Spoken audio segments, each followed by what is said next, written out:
First off, I just want to say thank all of you guys for donating. Okay, there we go. Sorry. First off, hi, I'm TGH. Welcome to the stream. Thank you for donating for this run.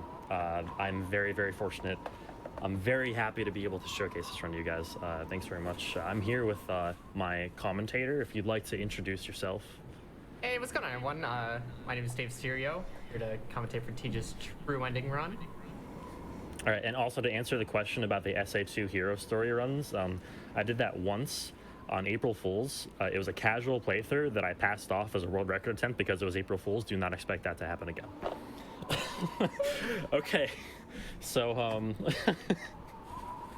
right, without further ado, let's go ahead. 3, 2, 1, let's go. All right, so this is a game called Celeste. It is a very good game, very good indie game by a company formerly known as Matt Makes Games, headed by Matt Thorson and Noel Berry. They are now EXOK Games, currently working on a new game, I do believe, but this came out in very early 2018. It is a side-scrolling, precision, momentum-based platformer. And we're going to learn how to do the main mechanic in the game right now, and that's dashing. So this bird at the end of the prologue teaches you how to dash, and now we can dash and go really fast. So I do want to preface this run, by the way, by saying that it is extremely hard for me to talk and actually do anything like really technical at the same time. So I'm very fortunate to have Davesterio with me here to commentate. I really appreciate it, Dave. Oh yeah, absolutely. We'll let Tej focus on gameplay. But yeah, so pretty much, if you're not familiar with Celeste, like you said, you know, you have the dash, you have the jump, and the climb. And pretty much, he's going to be using these three controls in very specific combinations in order to obtain different kinds of speed or height along with the speed. You'll also see that if he dashes straight up, he can actually deflect off of walls like there. Oh, yeah, like that at the end. I think I've also delayed just a tiny bit with the video feed, but yeah, pretty much different combinations of dashing and jumping. Some nice vertical wall bounces. So I just missed a trick there. Let's see. Okay. Just gonna spend all day here, I guess. There we go. So I actually jumped off the wall there. It kind of looked like I jumped off the edge of the spikes, but I didn't. I actually jumped off the wall. The hitboxes in this game are actually pretty forgiving. So that wall actually comes out, like you can jump up to 3 pixels, I believe, off of walls. And we use that to our advantage. I suppose I should probably talk about what true ending means. So I mentioned true ending, didn't really say anything about it. So essentially there's 80%. 80% is the first 7 chapters you go through. True ending is essentially an 80% run, but you add on the 2 post-game chapters, chapter 8 and chapter 9. And chapter 9 and chapter 8 actually like effectively double the length of this run, which is why the estimate is what, an hour and 5 or something instead of just like 30 minutes.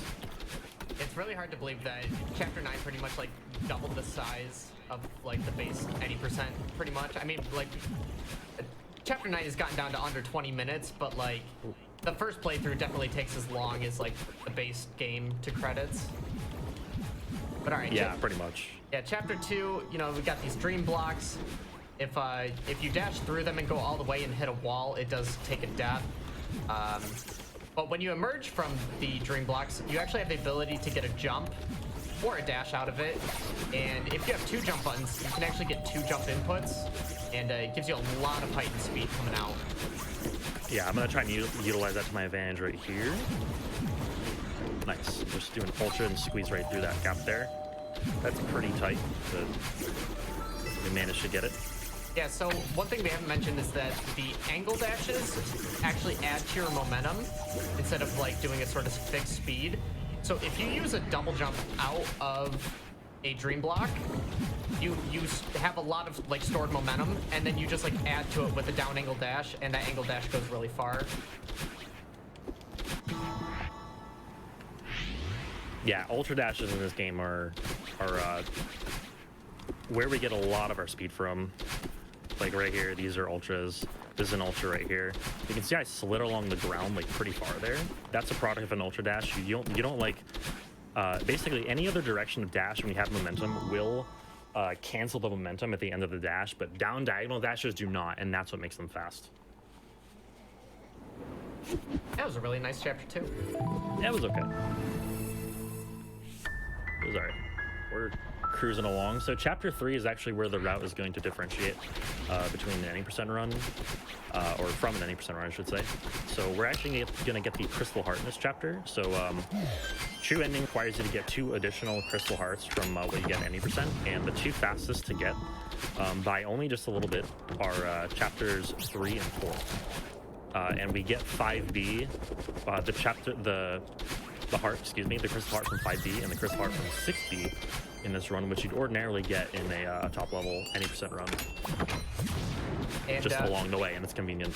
Hey, yeah, you know, that's only 4 Crystal Hearts, which will get us into the core. And some people may be wondering about the fact that you need, like, is it like 15 hearts halfway through chapter 9? Yeah. We'll get there. Yeah, we'll get to that. Yeah, we'll get to that when we get there. But all right, talking about chapter 3, you know, as you guys can see, there are these dust bunnies with the cycles. I'd say this is a pretty nice spike in difficulty. It's a huge spike in difficulty casually, especially, yeah. Yeah, it's like, you know, you get your bearings with chapters 1 and 2, and then chapter 3 really tests you. Whoops. But yeah, so traditionally in the section that TGH is coming up to, you see a lot of towels, books, and boxes littered throughout this area. And there's going to be 3 sub-areas that Teach has the option to go to. And when you go into that, or a specific sub-area, it will clean up either the boxes, towels, or books. Since we are actually going to be getting the heart in chapter 3, we're going to be doing a slightly different order than what the 80% run goes to, if you guys are used to seeing that. And some nice sequence break coming up later here. Yeah, so instead of going up, we're actually going to go down and over to the right here. And walk closely here. Nope, I missed it, of course. So I attempted what is called a demo dash there, and we'll get more on demo dashing. Whoa, okay. We'll get more on demo dashing later on. I'm going to reset this screen. There we go. What up? So what demo dashing is essentially, it's dashing with a crouched hitbox. And there are a couple ways to achieve that, but essentially what it is, so the game takes 4 frames essentially to initiate a dash when you press the button. So you press the button on frame 1, and then on frame 5, Madeline actually dashes. So during those 4 frames, the game is checking for directions to dash, and it checks on the final frame. But if you press down on any one of those frames, hang on, I'll actually get back to that description in just a second. Right here, I'm going to retry and actually get up here, because the game does not have a designated spawn point for that room when you enter from that spot. Yeah, so getting back to demo dashing. So if you press down on any one of those first few frames, you'll actually dash with a 4 pixel tall hitbox, and Madeline's hitbox is normally 7 pixels tall. So, and it just so happens that the dust bunnies in this chapter are they're made up of round little like spherical or circle hitboxes. Essentially, it's just 2D. Circle hitboxes that are exactly 4 pixels apart, and you can do the math from there. So actually coming up in a couple screens, it's a screen after this one actually, I'm going to be attempting a demo dash. It's going to save me about 12 to 14 seconds. Let's see if I can pull it off. Yeah, it's a really extreme coincidence. And we got it, nice. Hey, nice dude. Yeah, so that's what a demo dash is supposed to look like. Pull off the harder one. That's always good. Also, you're playing without game audio right now, right? I am playing without game audio, yes. Which actually kind of, I don't know, I kind of prefer it that way, actually. I'm weird. Don't worry about it. I just had some people come in the room saying that if you wanted to turn that on, that's fine, but, you know, it's all about preference. Wait, turn what on? The game audio, if you wanted to. I have no game music. Okay, I'll turn that on after the chapter. I'm so sorry. I actually did not have any idea that I did not have game music on. I'll turn that on right after this. Okay. 1 second. Let me get through this chapter first. I'm really sorry, guys. I did not know.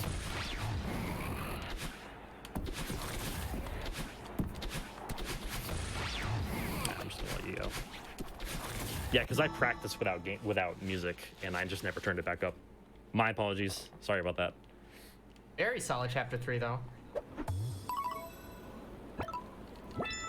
All right, so let me just go back to options real quick. A good thing about this game is that we don't care about real time at all, except for marathons. So during this part where I'm actually turning the music up, there we go. We got some game music. Awesome. Yeah, my bad about that, everyone. Sorry, sorry about that. It's actually really funny. But anyway, so we have chapter 4 now. This one actually brings in quite a few new mechanics. You know, there's the obvious wind. We've got these nice clouds. We've got white and pink clouds. Pink clouds will disappear once you touch them once. There's also a ton of these bubbles, which if you normally enter in one of these bubbles, you get a nice little buffer before it sends you in a direction. But if you hit dash just as you're entering them, you move immediately. So every time you see Tej touch a bubble, he's also inputting a dash command. Yeah, I think you save like 30 frames doing that on each bubble. It's a little half second. All right, so who here is a fan of Super Mario 3? I am. Well, I apologize because there's a nice little homage coming up here. We're gonna get the heart in this chapter. There's a nice little homage here to Super Mario 3. We're gonna ignore it.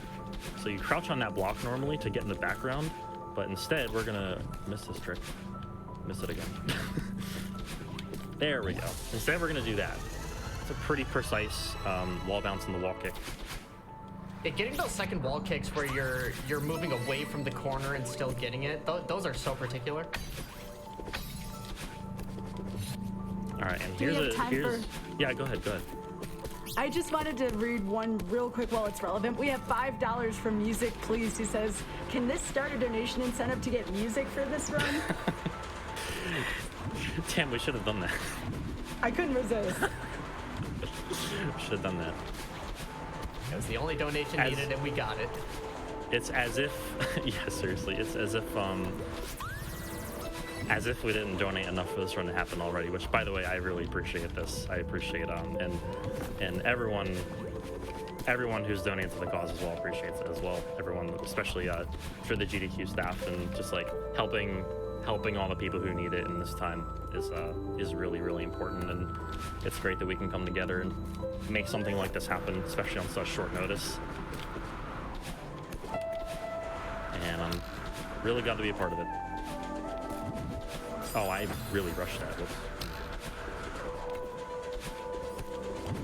There we go. All right, so coming up is Cliff Face. Cliff Face is really notorious for having very strong winds both against you and with you.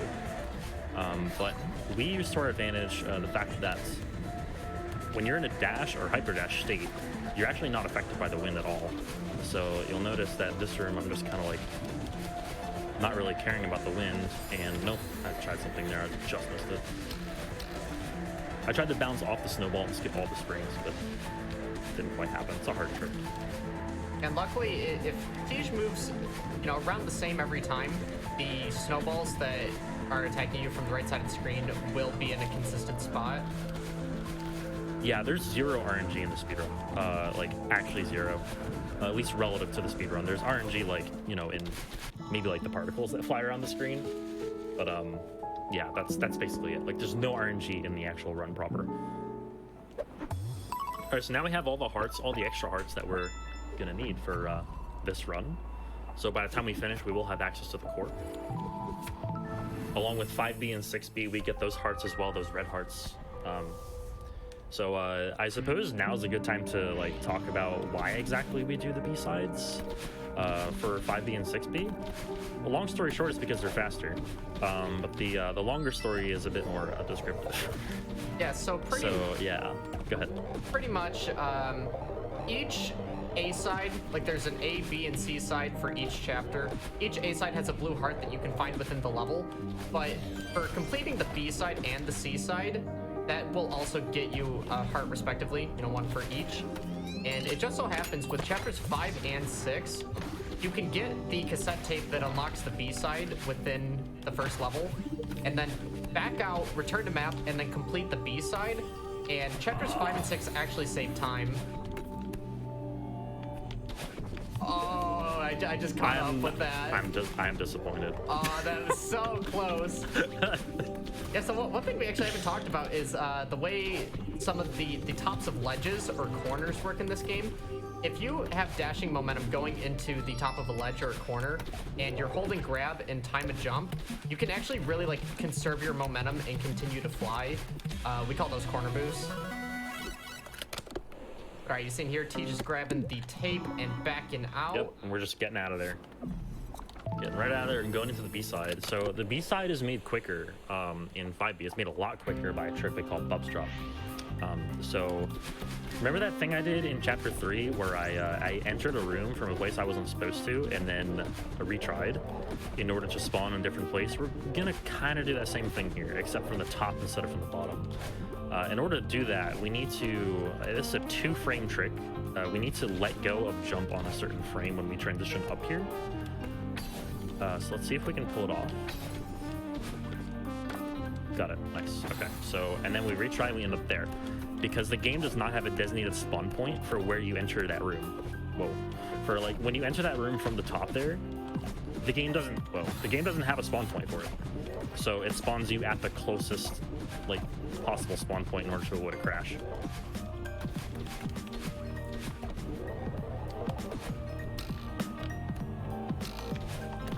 So coming up, I'm gonna try to skip a cycle here that saves about half a second.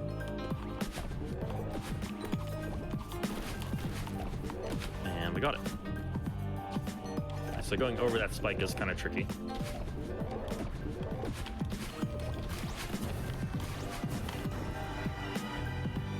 And ordinarily it's saving quick here to save a half a second, but I don't feel like it. I'll let the music keep playing. Yeah, it's definitely a in-game time strat, but you know, since we're timing RTA, not a big deal. You can actually save time. If I go half a second over estimate, feel free to blame that.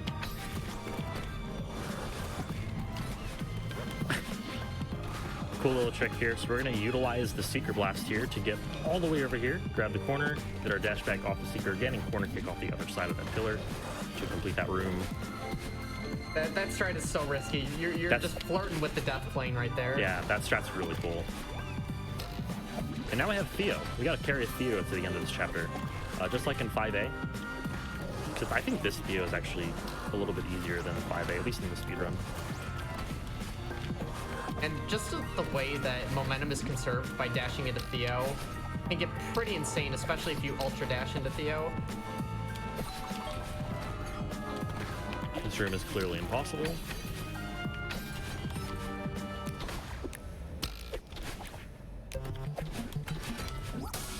And that is 5B. That's chapter 5 overall. All right. Yeah, so now chapter 6, where we will be deviating and getting another B-side tape. And a new mechanic coming in with this level are these feathers. This is going to be, if I'm not mistaken, the only time that TGH uses the analog sticks. Yeah, that and a little bit in well, there are feathers in chapters 7 and 9. Oh, yeah, I kind of forgot that. Yep, so that's a trick called Lake Skip right there. You have a 3-pixel window to wall bounce off of that, the very lower corner of that wall, right underneath the spikes.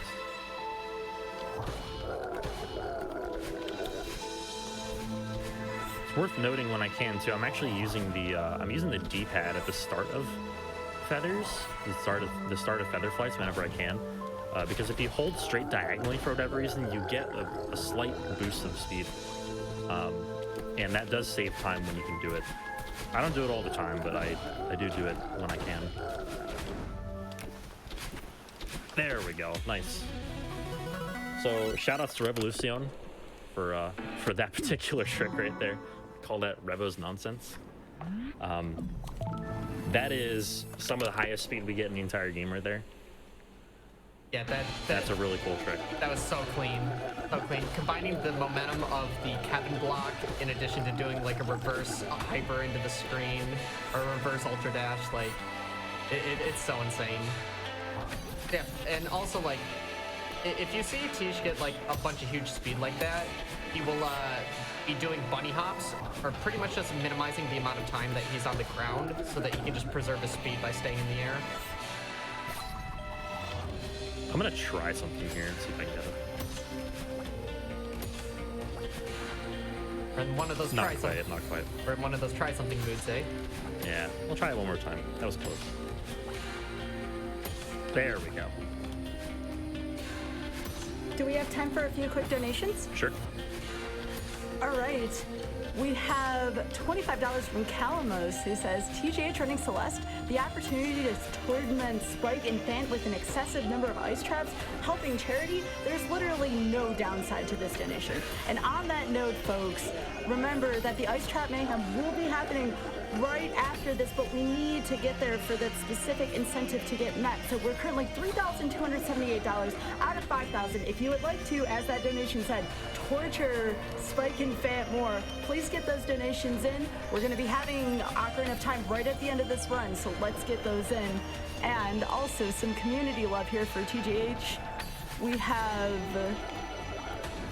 a $250 donation from Blue Moon Hurricane, who says, in times like this, we need inspiring people playing inspiring games. Let's all join TGH in saying farewell to COVID.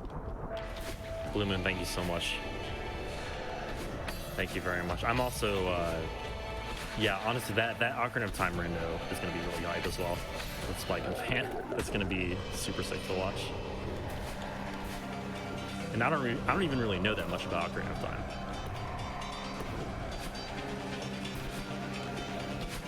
Just mesmerized by these fast fall rooms. Always, every single time.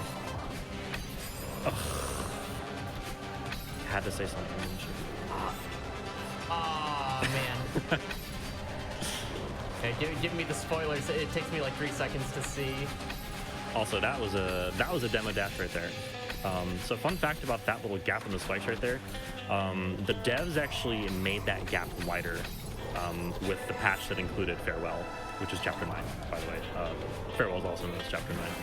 So the patch that first included Chapter 9 widened that gap to 3 pixels instead of 1 to make it a 2-frame window to fall into instead of a 1. It's really cool where like demo dashes, you know, at first were like unintended, but then the devs actually made, well, for one thing, patching old levels to make demo dash viable, but then also including demo dash rooms as secrets within Chapter 9. Nice, got that. That saves like 0.3 seconds or something. It's very risky. I don't normally do that in runs, but you know what? It's a marathon. Why not?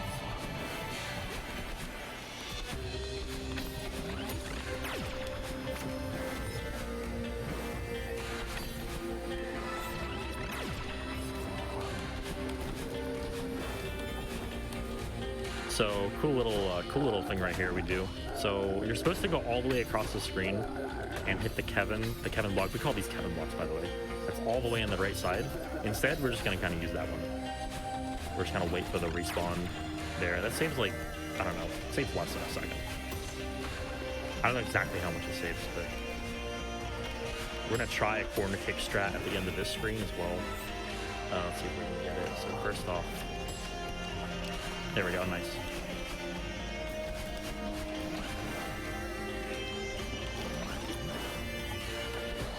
This screen is kind of scary. Going through that bumper is actually made easier by, well, we have a buffer period for most inputs in this game, so if you don't know what a buffer time is, basically, we have 5 frames before, basically every input in the game has a buffer period of 5 frames, basically, where if you press a button up to 5 frames before an input is actually able to be done, the input will happen on the first frame possible when it can. So we use that to our advantage with those bumpers in order to dash through them and actually like just kind of hit them and then dash toward them again, and then it takes them some time to actually like become solid again, and you're on the other side by the time it's solid. You can get a huge boost off the bumper that way. I love how you're just able to casually commentate that while doing like the crazy end screen strats. Like, I'm like kind of surprising myself right here, honestly. Seriously, like, it's not like it doesn't normally go this well to talk and play at the same time at all. Like the end of 6B is so crazy with like you know, the bumper boost strats like you were saying, and the rhythm blocks, and then like the tight little demo dash at the end. And no, you know, you just casually do that, you know, no big deal. But all right, we are into chapter 7, which is a nice revisit of all of the level themes throughout the game thus far. Be approaching the chapter 1 section where we got our zipper blocks and our stone platform. Yeah, this is a super cool chapter because it basically just like, you know, from a story perspective, you're basically revisiting all the areas that you've gone through. So in chapter 6, you essentially get knocked down the mountain by the part of you. I don't think we mentioned Battle Line at all. Oh no, I'm not sure if we did. Yeah, so Battle Line is the purple-haired girl that's supposed to be like another part of you, essentially. It's like supposed to be the self-proclaimed pragmatic part of you. That's like this game has a lot of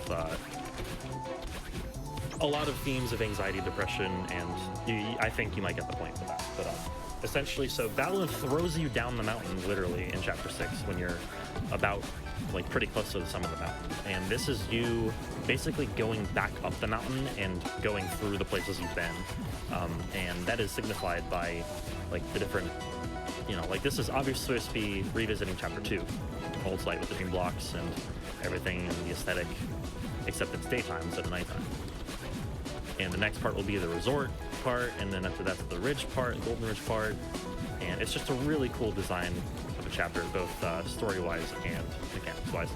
Yeah, just in general, Celeste is very much a game about learning and achieving against you know, challenges and whatnot. You know, it's a message that's so alive within the narrative, and then also just like the themes of the game, you know, like you're hearing right now. It's so, like, granted, this level is so difficult, like, well, in general, and the first time you encounter it, but like it's the music that really just keeps you out. Yeah, nice demo dashes, team. Yeah, that was good. Yeah, that like, takes 0.2 seconds. You gotta go for it. But yeah, just the music, it's a marathon. Music, the narrative, everything about this game is just so strong with its messaging.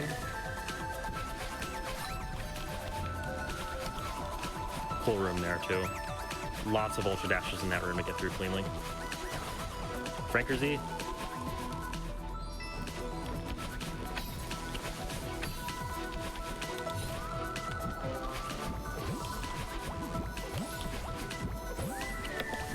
We have time for a few more donations. Sure. All right, we have $50 from Spike Vegeta, who says, "Ice, ice, baby." And I want to hear Spike sing that if we get close to that. Spike, I'm looking at you right now. We have $100 from Imaginary Incorporated that says, "We still haven't met Ice Trap Mayhem. Sounds like we could use a $5 train." It's a good challenge for everyone in chat right now. Let's and do a it. quick update. Oh, sorry, go ahead. No, I said let's do it. Oh, yeah. $5 train. $4,733 out of $5,000. A $5 train would meet that pretty well. And again, because of the gift subs, I wanted to thank Red Bull for their support of GDQ and all of those gift subs. We appreciate you. One more quick donation here before we keep going here. We have $25 from Dr. Dead Brewski, who says, "Celeste is a great game, but don't let TGH deceive you into thinking it's easy. I've never felt like I've had student hands until I tried the later chapters of this game. Money goes towards getting Saku as the Ocarina of Time file name." Remember, those are options too, folks. We have $10 from Shredberg, who says, "Good luck, Tej. So glad to see true ending of GDQ, the most categories with Chapter 9 the better. When's Chapter 10? Thanks, Shred. For real though. Chapter 10 coming 2067. Confirmed. Yeah, fun fact, Chapter 9 released on September 9th. So 9/9/19. Yep. They would have waited till 2099 if they could. Oh, yeah. I guarantee you. And they would have. Or gone back in time 10 years to make it 09. Oh my god. It's unfortunate they couldn't do that. Yeah, for the meme. Yeah, so somebody was saying earlier that, you know, Celeste, like, it's really difficult towards the end.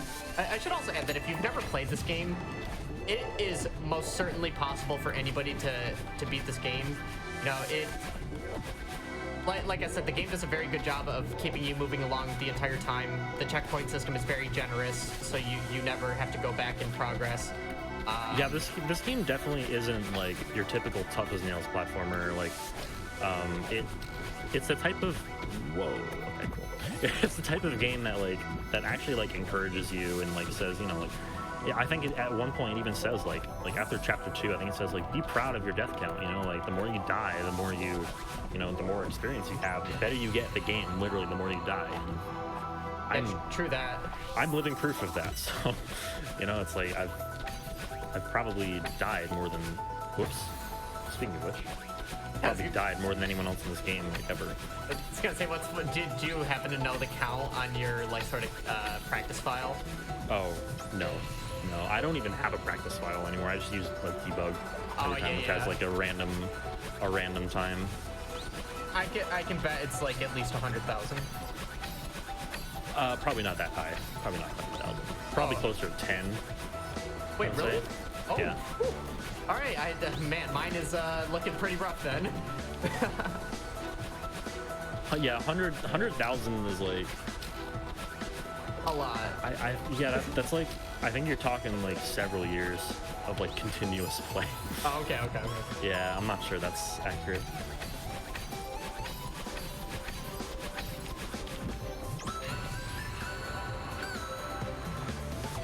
Alright, so here we have the classic countdown of flags, which kind of gets disrupted because I skipped half of them. My apologies. Oh. Alright, that worked, I guess. And counting with Celeste, you just skip the numbers you want to skip.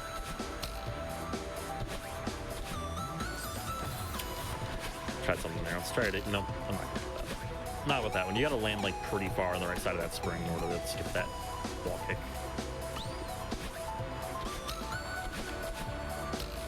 These flags are some of the longest ones in the game, some of the more punishing deaths that Chapter 7 has to offer.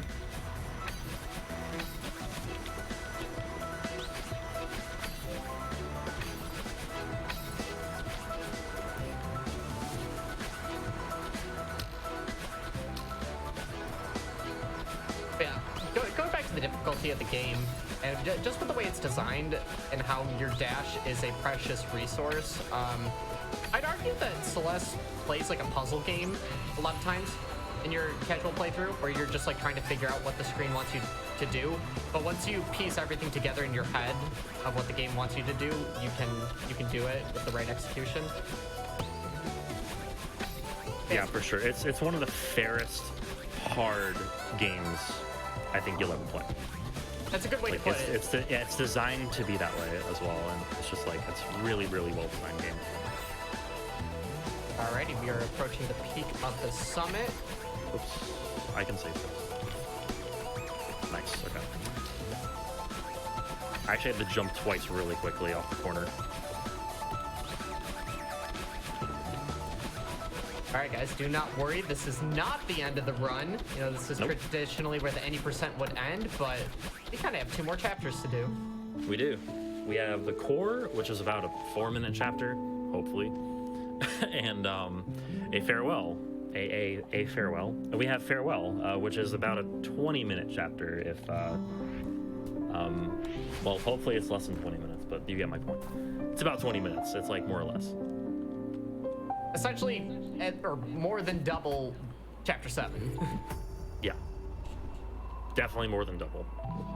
All right, so here's the core. So I mentioned that I needed 4 crystal hearts, so we got 2 extras in addition to the 2 that we normally get in any percent run.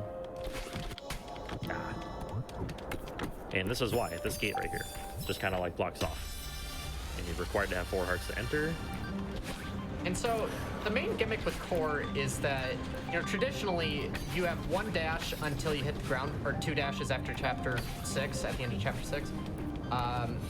For core, you actually do not replenish your dash unless you go through a screen transition or you get a dash crystal. Yeah, so we just skipped a whole bunch of gameplay there to dash through those fireballs. Oops. Yeah, so traditionally you have to go all the way to the left side of the area and then switch it to ice so that you can actually jump on the fireballs like you can see now. But yeah, TGH kind of just went through, skipped all the ice, and the rooms were in the wrong kind of temperature, but it's still designed in a way that allows you to progress. Yeah, like a lot of the skips we can do in this game are actually like intentional by the devs. Yeah, it's like Celeste at first is very much a game about learning, and then it quickly becomes a game about mastery, like once you've done your first playthrough.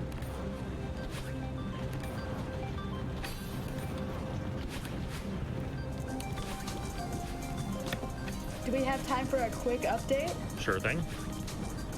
All right, first a quick donation though. We have $500 from Cheesy Bob, who says, all this is going to Ice Trap Mayhem. Let's hit those incentives. And with that, folks, we have met the Ice Trap Mayhem incentive. Thank you very much to everyone who donated towards this, including some $5 trains. So let me get a couple of $5 trains here. Shamu donates $5 saying $5 train. Anonymous donates $5 saying choo choo. Thank you so much, folks, for doing this. And now time for a funny donation. We have $100 from the Sound Defense, who says, someone told me I could donate money to make Spike suffer, and I can't pass an opportunity like that.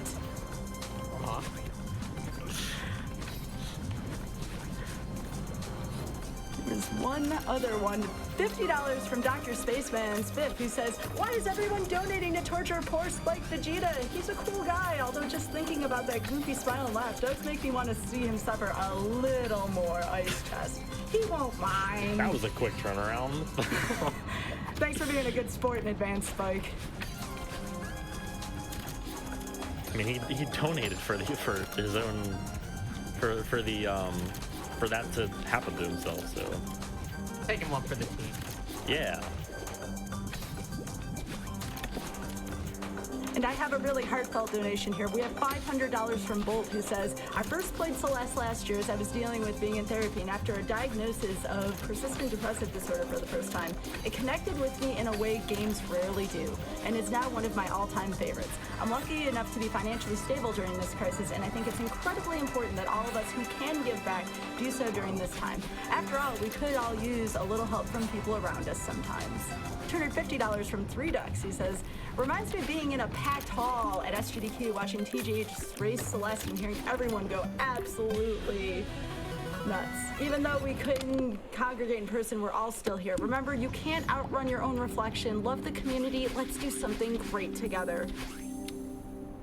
Thank you very much for all your donations, folks. Yeah, thank you all so much. So that's the end of chapter 8. There we go. And sub 4. How about that? Somehow. Hey, you kept your promise. I'm happy with that. Like, I haven't practiced that chapter too much, so sub 4 is okay with me, honestly. Wait, why did I go into the B-side? Let's not do that. B-side incentive? Let's in fact not do core B. 100% incentive? Change of plan. Core B is not required for this category. Yeah, sorry, Corby fans. Fortunately. Anyway, so here we go. Here's chapter 9. So, a couple of things to go over in chapter 9, other than the fact that it is by far the longest and hardest chapter in the game. Again, this is DLC, or it's actually not DLC. It's just an extension of the game, not actually DLC. It's free. It was patched into the game on September 9th of last year. Dude, that's another thing. I can't believe this was free. With like doubling the size of the base game with this one chapter, and yeah, pretty much. It is. Oh man. But yeah. Okay. So new item here. You can see there's the pink crystals because Battleland has left us. So traditionally we only have one dash, but if you get the double dash crystal, the pink one, we will have 2 dashes until we use it up. Oh, that strat is so... Oh, that spring strat. I actually did it too well. That was the problem. At least that's what you say if anyone asks. I mean, did it too well. Sometimes you go too fast, yeah. Whoops, that was supposed to be a down diagonal. There we go. And then these fish boys, we Fish boys. Fish boys or whatever. You know, if you hit them at the top, they bounce down, and if you go from underneath it, they explode. And also, much like the bumpers, if you are holding away from them while they're exploding, you do receive a double boost. Yeah, they're very much like bumpers in that regard. Like, they're essentially bumpers if you hit them from the side, and they're like springs, essentially, if you hit them from the top. Mechanically.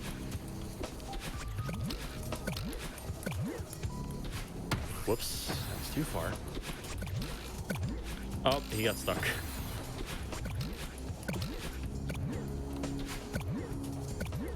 That happens if you hit him too soon. Alright, so at the end of this screen, I'm going to try a pretty tight diagonal dash. There, good, nice. Moving into this section, meet our jelly friends. So much like... So oh, I'm sorry. I was going to just mention the other path, the two paths there. So this path is meant for people who already know how to wave dash, which this chapter later teaches you how to do in a very hilarious way. I wonder if I should even... I might actually, like, just go ahead and watch that PowerPoint. You know what? Do it. Yeah, I think that'd Let's be cool. do it. We have time, I think. We have... Yeah, this... We should not, in any way, shape, or form, go overestimate here unless I, like, die at the end of the last screen, like, 5 times. All right, so very, very important thing that's happening here is you're just in a room that requires you to get a bunch of keys so that you can take a red bubble up through the top and you go all the way to the next chapter location. Yeah, we're not doing that. Yeah, he actually preserved a jellyfish from the prior screen, grabs a double dash crystal. I'm gonna wait till he's done. Yep, got it. All right, nice. Yeah, I just didn't want to be talking while you were doing it. No, you're good, you're good. Okay, yeah, so you can literally, Dev intended, you can tell by the secret path that reveals, they literally programmed in a way so that you could skip all the keys if you brought a jellyfish to that section, and then I believe the tech is still called jelevatoring. Yes. And yeah, you do a jelevator all the way up and you just skip that whole power source section. It's like, man, the amount of level that goes into the development for like the casual player, but then also the people that want to master the game, like, I can't believe the level of consideration that, you know, the people at Extremely OK Games has for just everything that goes into this game. In a way, this chapter is very much like made for speedrunners. Wow, that was actually too high. Okay. Stop. Here we go. Whoops. Not what I meant to do. Alright, I'm gonna try something here. Oh, come on. That was so close. The door. That's probably a pixel low. Yeah, so this is actually my least favorite section in the chapter. Really wonky strat there that I missed, so let's try it again. There we go. Yeah, that fish key coin screen, and then the final jelly screen can also trip you up before you get to the heart.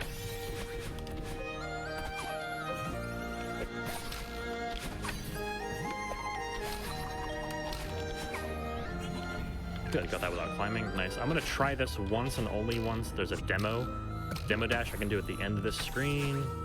Got it. Nice. I'm actually gonna enter. Oh, come on, hyper metal. There we go.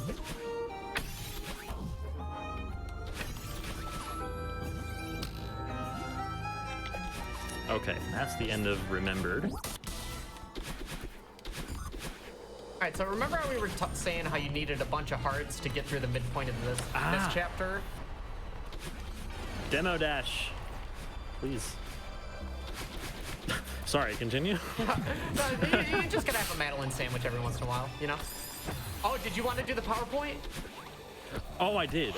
Oh, it's too late now, actually. It's okay. I could use debug to go back and do it, but I'll do it at the end of the run. I'll do it at the end of the run. How's that? Okay, yeah, it's right at the beginning of the sections. So, but yeah, essentially all of this movement tech, well, not all of the movement tech, but a huge portion of what you're seeing Teach doing is actually being explained through a nice PowerPoint that the game provides you.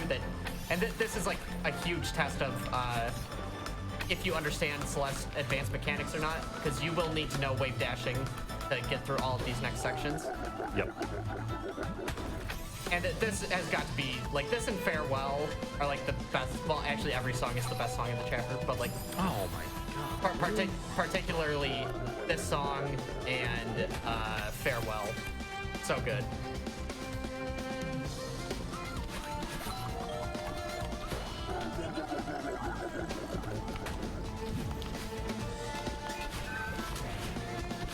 Alright, so at the end of this room, let's see. No. You can get like insane speed off that for no reason. I didn't quite get it there.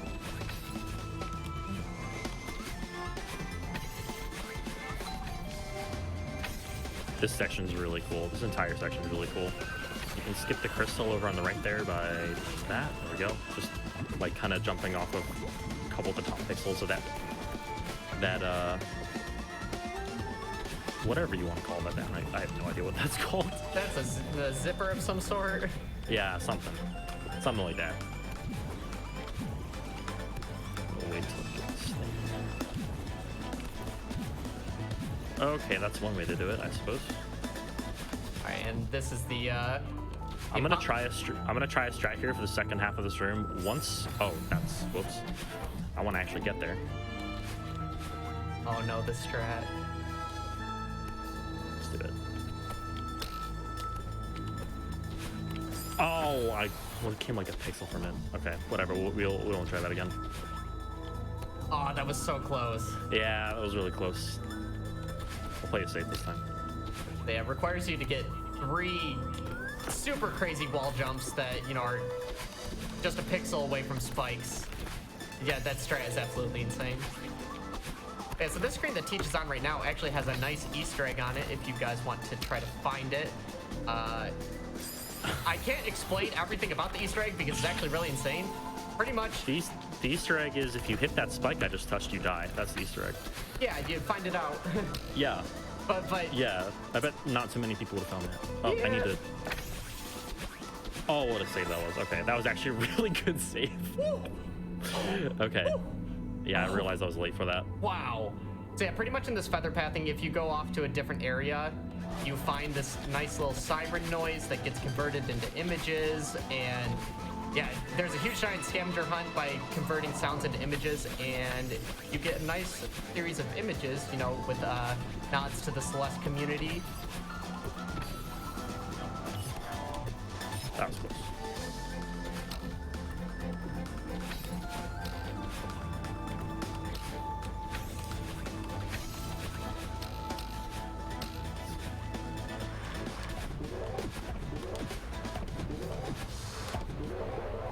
So kind of a tough series of rooms coming up here. The next one is the start of it. I'm gonna try a demo dash through a certain area right there. Nope, I missed that. It was a pixel low, I think. Maybe 2 pixels low. There we go. That's what it looks like. This room also, I'm gonna try this demo dash as well once. Okay. Nope. Please. There we go. Okay. Well, we got it eventually. You got the really difficult one first try. Oh, I was too high for that? Really? Okay. You can skip this last pillar there.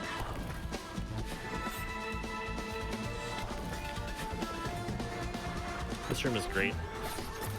And by that I mean this room is awful. Oh my, okay. Okay, just the convenient wall bounce that is at the very start of the room. Love it. It's the only thing convenient about that room.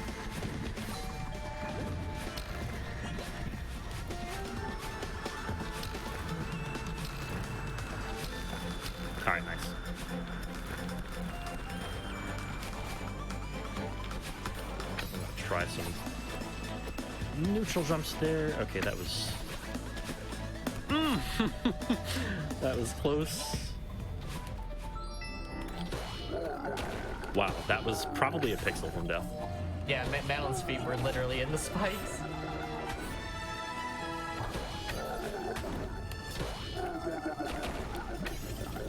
All right, so here's a long feather room with a bunch of traps that move back and forth.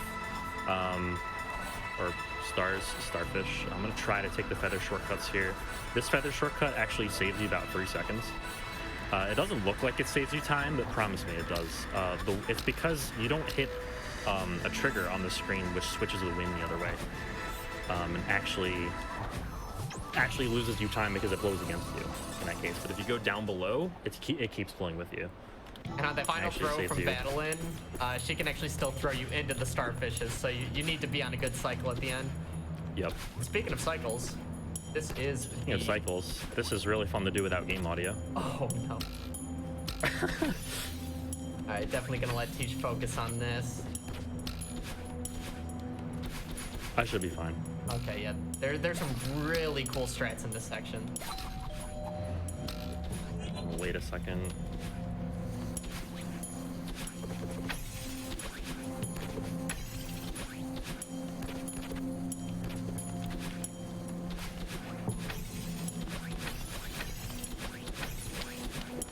Yeah, so these screens are on like a global cycle. So what you do on one screen will affect the other screen.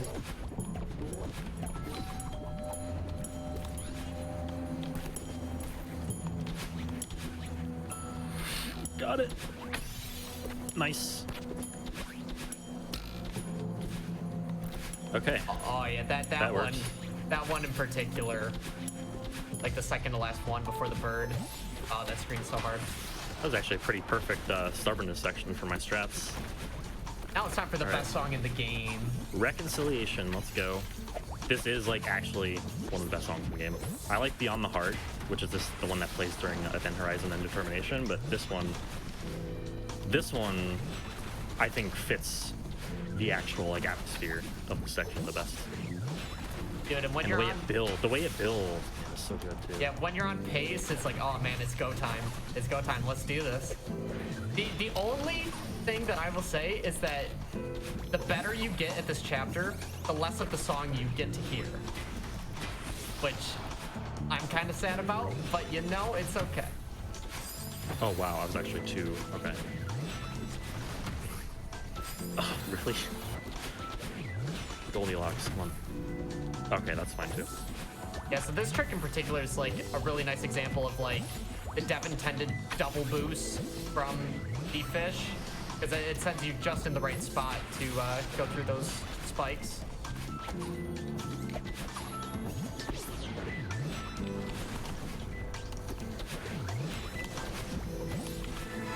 If we time this right, we can go right through that hole there. Ah, nope. This room's hard to do right. Okay.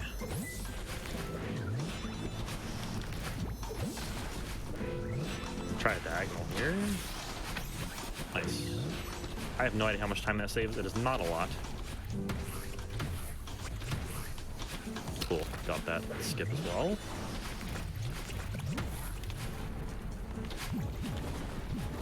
Skip the battle line orb as well. Skip that battle line orb. 2 quick ones. I already know he's on the perfect line. Yep. Oh my god, speaking of the perfect line. Okay. So this screen is actually on a cycle, and if I time it right, I can skip another battle line orb. Yeah, because this electric box right here is on a cycle that goes up and down, but if it's at the right point, I can do that. There we go. Just get right under it. Oh, I didn't wait long enough for that. That cycle on the power box is so nerve-wracking because it's like you're always thinking. Oh wow.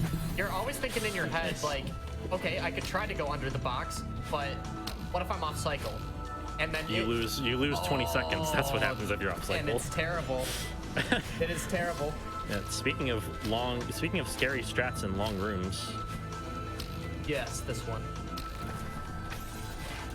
All right, that one actually didn't save me that much time, but whatever. It's fine. It looked good. That's all that matters. Yeah, so, Trust me, that saved me at least like 5 seconds. Wink, wink. Yeah, with that power box, typically you're supposed to hit each side of it once, but if you preserve your dashes in a certain way, you can dash into that double dash crystal and then hit the right side twice to save a little bit of time. It's pretty risky, and another punishing death.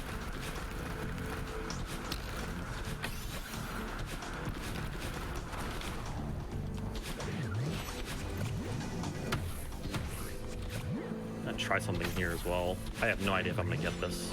And you are in a try something mood today. I got it. Oh, I got it. Oof. Wait, you went under? Yep. Oof, I just saw that. Okay. I learned that strat like 5 minutes before the run. Oh, I'm not gonna make this. Yeah, I lost the momentum from the block. Oh well.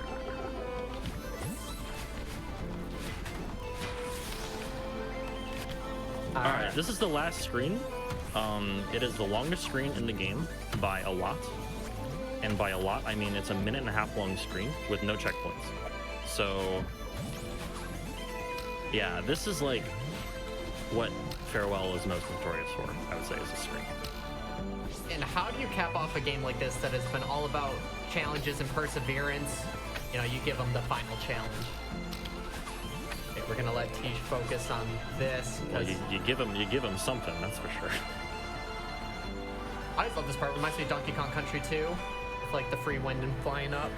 Yeah. So yeah, this takes some pretty good precision here.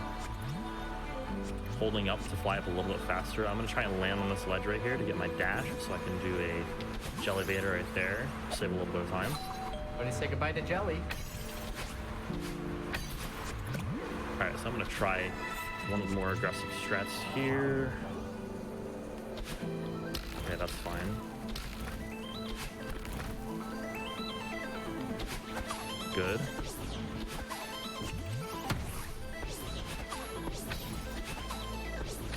Good. A little low, but we're good. Alright, so time's gonna come up when I touch the last battle orb at the end of the screen, right after this feather flight. And time. Good stuff. That is Celeste's shoe ending. Yeah, grats, man. Yeah, so this I really like this category. So yeah, thank you for letting me run it. This is always a really cool category for marathons as well. It's the shortest of the really good marathon categories in my opinion. Thank you so much again to Dave as well for the commentary, that awesome commentary. Yeah, thanks for Dave, having very me, much man. appreciated. Hey, let's check out that PowerPoint though, because I know I skipped that by accident. I wanted to show you guys. Where even is it? It's no, I went too far. I just wanted to note that you got 0.777 for your decimal point. I have Oh, sick. Did I? a lucky Wow. day. Yeah. That's awesome. So right here, right after the gate skip is this. So this thing called Internet Cafe. So the way this game has taught you stuff like jumping out of dream blocks in 2B, it teaches you up hypers or wall bounces as I call them in 7B. It teaches you how to hyper dash in 8C. And this is how the game teaches you how to wave dash.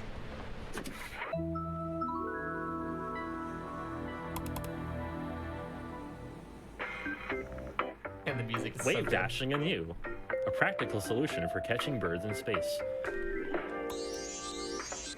Can't catch that bird? Fact, birds are hard to catch. Wow, it's fast. Also, it can fly. And part of you won't help. She's the worst. Impossible? Introducing wave dashing. With wave dashing, you can jump very far and regain your dash at the same time. It's easy. Rainbow easy. How it's done: jump, Dash diagonally down to the ground. Immediately jump again and hold forward. You did it. Go you. Oh, the sad face spikes. Trouble in paradise. If you don't regain your dash, you're starting too low to the ground. If you don't get much distance, you're starting too far from the ground. Happy wave dashing. So yeah, that is actually how the game teaches you how to wave dash. And I think that in the midst of like how well it incorporates the mechanics and like how well it teaches you, to have this in the middle of chapter 9 was just like, it caught me off guard for sure, in a good way. So yeah, again, huge props to Matt Thorson, Noel Berry, and all the team from EXOK Games who made this, like, for sure, for certain. You guys are awesome. Thank you so much, GDQ staff, for allowing me to be back on your platform again. I very much appreciated. Thanks to all the viewers who are wonderful, I'm sure, in chat. Thank you so much. I didn't get to see much of what anyone was saying, but nonetheless, I really appreciate you coming out. Once again, thanks to Dave, thanks to Sky for hosting, and thanks to everyone for everything.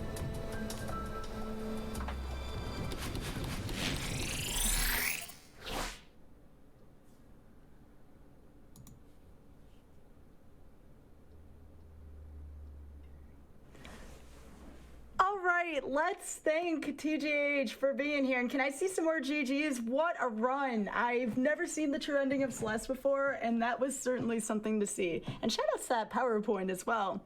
Coming up, we're going to have Spike, Vegeta, and Fan on Zelda Ocarina of Time Randomizer, and we will have the Ice Mayhem that comes with that, thanks to everybody's hard work and contributing to that. Some donations. We have $500 from Zelicat with no comment, but thank you very much for your donation.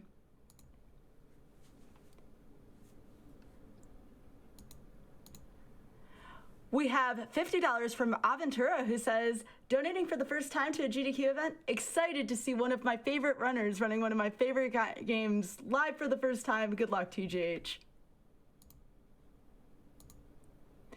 We have $25 from Earthworm, who says, my birthday was last week and I also turned old. Rip John. Y'all gonna be talking about John for all the next few days, aren't you? I see that that's one of the file names actually in the lead right now for one of our incentives. I see old John there. Can't believe y'all, just bunch of memers over here. We have $20 from Danny S., who says, I get to work from home during this crisis. Here's a donation for workers helping us through this. P.S. Don't tell anyone I'm sneaking in some GDQ while I work. I hope nobody heard that at your workplace, Danny. We have $50 from Ba, who says, traps, ice, mayhem? I don't know what it is, but I'm donating for it.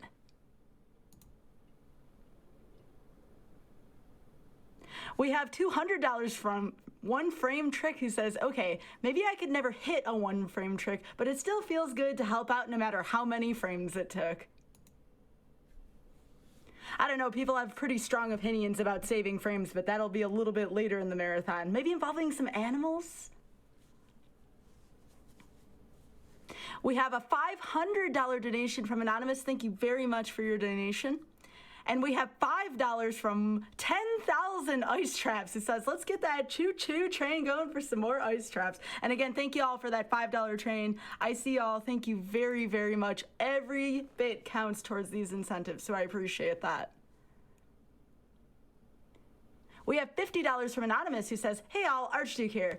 As an essential worker, I felt it important to donate here to help out all the others closer to the front lines against the pandemic. This donation goes to Spike Vegeta's Choice as my favorite runner. Can't wait to see his run.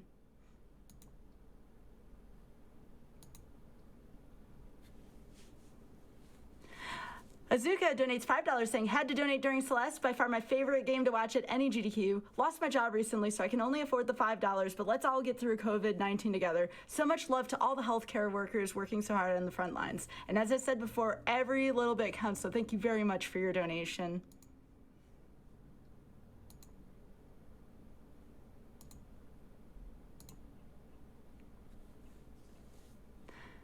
We have $75 from Lonk, who says, make Link pink 2020. I believe that is one of the incentives, is for what color both players will be starting their tunics as. So that's something, if you want to kind of sneak that in towards the end, be sure to do that before the next run. We have $100 from Anonymous, who says, "Who loves mayhem? I do." $5 from Joseph, who says, "Celeste's message is so important right now. Take deep breaths, everyone. We'll get through this together." $25 from Nick, who says, "I donate every marathon during the Celeste run, and this one is knocking my socks off." Nux Tenma donates $25 saying, "Gotta see Spike tormented by ice traps." You all will see that in a few minutes. I'm looking forward to that. $5 from Space Cadet, who says, "I love Celeste. I'm sure there's lots of fear and anxiety due to what's happening in the world today, but watching GDQ helps myself and hopefully others relax and enjoy some speedruns. Thank you for everything you folks do and keep up the great work."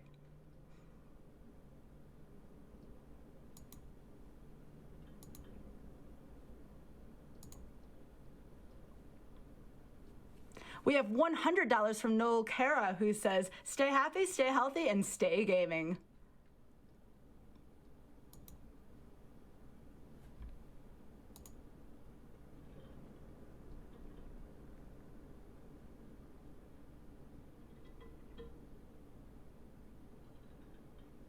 Andrew Moore donates $50 saying, "Good games for a good cause, and I couldn't help to donate during one of my favorite games ran by my favorite speedrunner. Keep on it."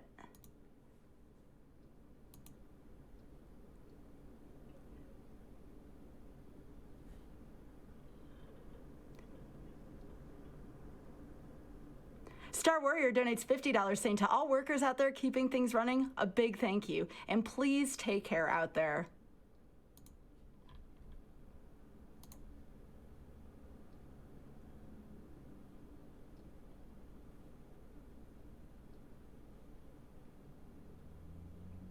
Pinky Oats donates $5 saying, $5 Ice Trap Mayhem, hype train, let's go. And again, thank you all so much for meeting that incentive.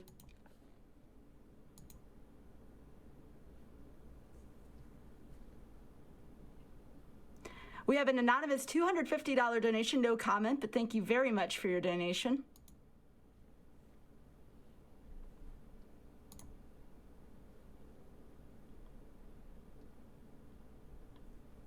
$50 from Andy, OSU, that says, "Great job, GDQ. Glad to see everyone stepping up and volunteering their time and effort."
same.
Good evening, GDQ. Welcome back. My name is Crunchy Lex. I'm going to be your pal behind the mic for this upcoming game, and what a game it's going to be. We've got some Zelda Ocarina of Time randomizer coming up with Fant and Spike Vegeta, two folks who need no introduction whatsoever. But while we're getting things finished up here, let's jump right back into a few of y'all's donations as we continue CRDQ Corona Relief Done Quick here today, this weekend. All right, we have $9.99 from Lucody, who says, "Ice, ice, baby, brr." That is, of course, talking about the upcoming incentive in the Ocarina of Time Rando, the Ice Trap Mayhem, which I'm happy to report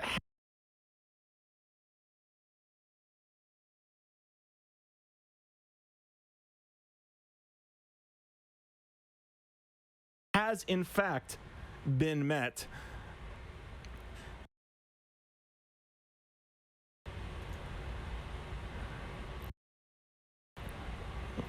We have $500 from Austin Spafford, who just says, "Hold on a gosh darn minute." Well, can't really argue with that one, I suppose.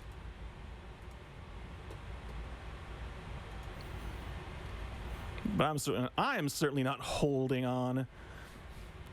Let's see what else we got here. We have $25 from Elmo48. "Thanks for making the quarantine more bearable." Well, thank you for your generosity, Alma48. We really do appreciate that. It's going to a great cause.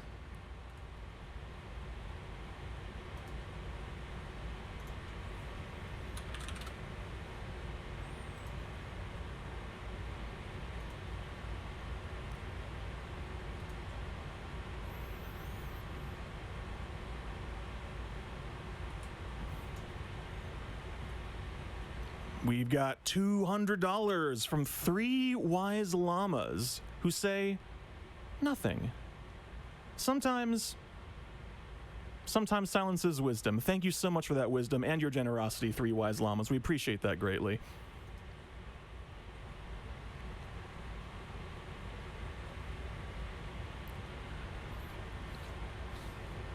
Have $50 from Anonymous. Love GDQ. Love you guys. Well, we love you too, Anonymous. Thank you so much.